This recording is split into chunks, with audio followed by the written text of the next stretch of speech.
And ngayon, titignan natin yung mga isla sa El Nido. Hi guys, Lady John's Travel and Tours. There's a tour. Ito yung tour agency to Island Hub.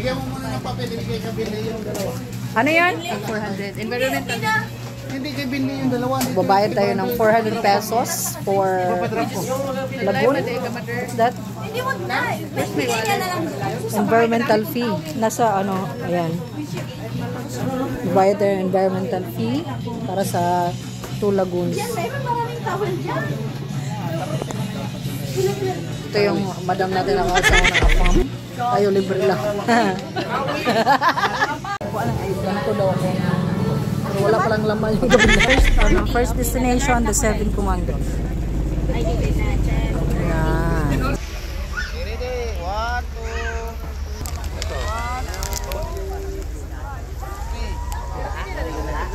This is the 7 Commando Island. Ayan na.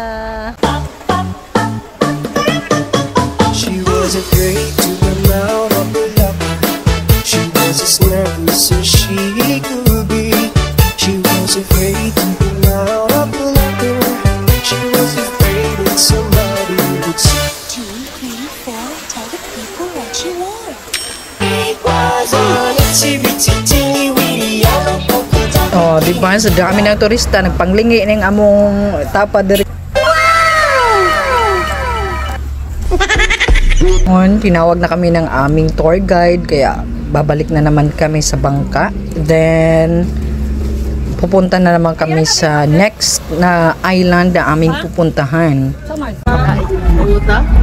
Kasi hindi tagasagam ba? Asa mga itong boat? Uy, yung boat na to ba? Ato siya ka man yung turist. Ayun na. Okay na.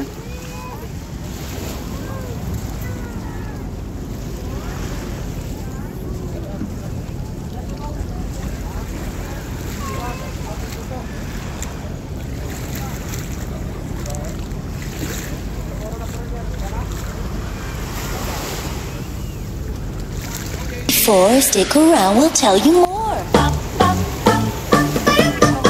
She was afraid to come out in the open, and so blanket around her she wore.